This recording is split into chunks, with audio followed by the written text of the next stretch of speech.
अस्सलाम वालेकुम नाजरीन। इंसान की ज़िंदगी में कुछ तब्दीलियाँ ऐसी आती हैं जिन्हें उस पर मुसल्लत कर दिया जाता है। वो इंसान उन तब्दीलियों का ख्वाहिशमंद नहीं होता। कुछ दरवाजे उस पर बंद कर दिए जाते हैं एंड आई एम श्योर उसमें इंसान की भलाई होती है। मैं जब से हुंजा से आई हूँ तो मुझे लोग पूछ रहे हैं क्यों क्यों क्यों। पहली बात तो ये कि हुंजा से आने का फ़ैसला मेरा अपना नहीं था। ज़िंदगी के हालात कुछ ऐसे थे कि हमें आना पड़ा, और इस्लामाबाद को भी ऐसा मैंने चुना नहीं है। It was not a conscious choice कि मैं इस्लामाबाद आके रहूं। ये भी हमारे लिए फ़ैसला कर दिया गया है। ज़ाहिर है सोशल मीडिया है या ना भी हो तो ज़रूरी नहीं है कि ज़ाती ज़िंदगी की सारी तफसीलात खोल खोल के बताई जाएँ, और वो इममटीरियल हैं, डिटेल्स इतनी अहम होती भी नहीं हैं। लेकिन लब्बे लबाब ये है कि कुछ हालात ऐसे हो गए थे कि हमें हुंजा से आना पड़ा, और हालात नहीं हमें इस्लामाबाद भी शिफ्ट करा दिया। ये कोई ऐसी चॉइस नहीं थी, बट आई एम श्योर कि ये जो कुछ भी हुआ है हमारे लिए बेहतर होगा। लेकिन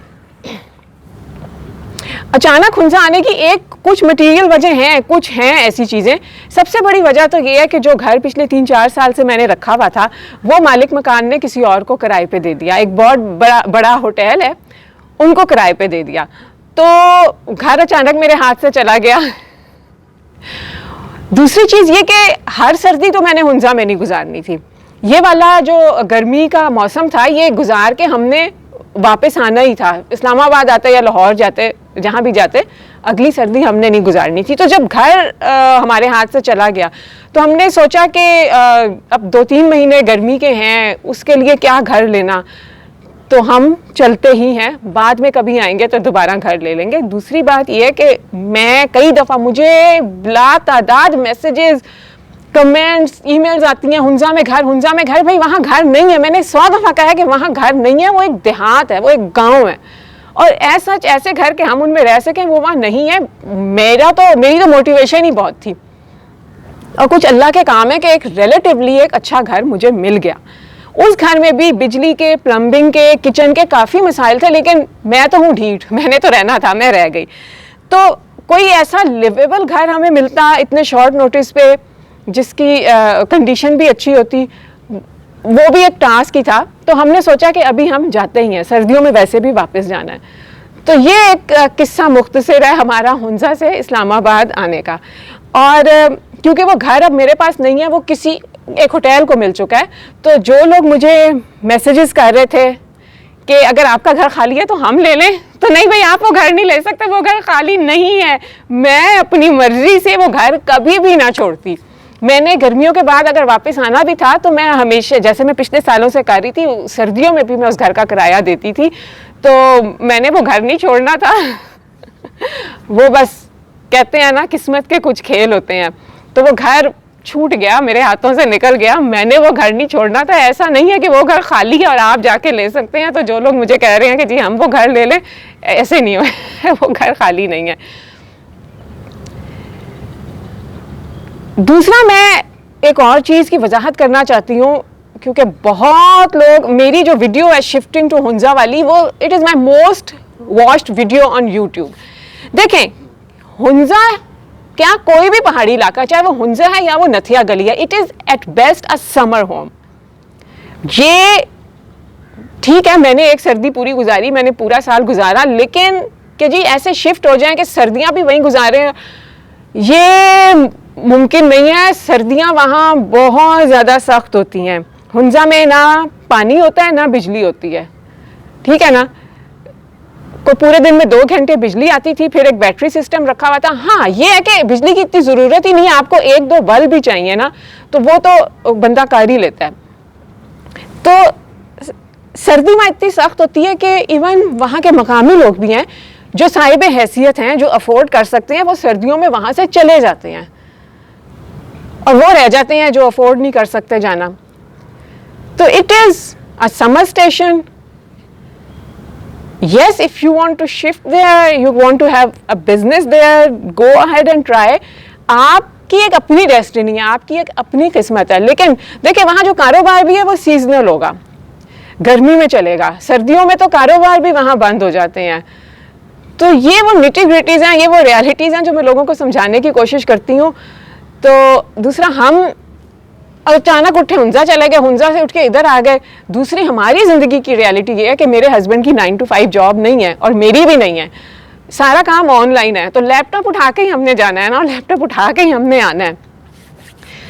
आपके ज़िंदगी के क्या सर्कमस्टांसेस हैं, आप जीबी जाके रहना चाहते हैं, हुंजा जाके रहना चाहते हैं, ये आपने ही देखना है। लेकिन वहाँ देहात हैं, घर देहाती हैं, उनमें रहना हम लोगों के लिए काफ़ी मुश्किल हो जाता है। उसके किचन, उसके बाथरूम उस तरह से नहीं है जिस तरह से हम शहरों में रहने के आदी हैं। तो वाई लोग पूछ रहे थे, वाई मेरे ज़िंदगी के सर्कमस्टांसेस इस वक्त कुछ मेरे कंट्रोल से बाहर हैं, चीज़ें हो रही हैं जो कि आई एम श्योर बहुत अच्छी हैं, लेकिन तब्दीलियां आ रही हैं, तब्दीलियां आई हैं जो कि मेरे कंट्रोल में नहीं है। हुंजा से इस्लामाबाद आना भी उसी एक तब्दीली का हिस्सा है। और सच पूछें तो इस वक्त मुझे तो समझ नहीं, हमें 1.5 माह हुआ है हुंजा से इस्लामाबाद आए हुए। उसी के बीच में मैं 1 महीने के लिए स्कर्दू चली गई एक्सपीडिशन पे, वहाँ पे समिट हुई। तो मैं इस वक्त ना, वो कहते हैं ना, बुख लाया हुआ बंदा, मैं हूँ किधर? अभी मैं हुंजा हूँ, अभी मैं इस्लामाबाद हूँ, अभी मैं हुशे हूँ, अभी मैं खौसरगंज की समिट पे हूँ, अब मैं फिर इस्लामाबाद हूँ। मुझे कुछ समझ नहीं आ रही मैं किधर हूँ। A lot of things are happening, life is changing again, which is good, again which is good, क्योंकि तब्दीली पेनफुल हो या ना हो, तब्दीली होनी चाहिए, जमूद नहीं होना चाहिए, ज़िंदगी रुक नहीं जानी चाहिए। और मुझे कुछ, मेरा ख्याल है मेरे हक में ये बेहतर ही होगा यहाँ शहर में आ जाना। और इस तब्दीली पे मज़ीद बात करूँगी। आपके जहन में अगर कोई सवाल है तो आप पूछ सकते हैं। पहाड़ अभी भी मेरी ज़िंदगी में है।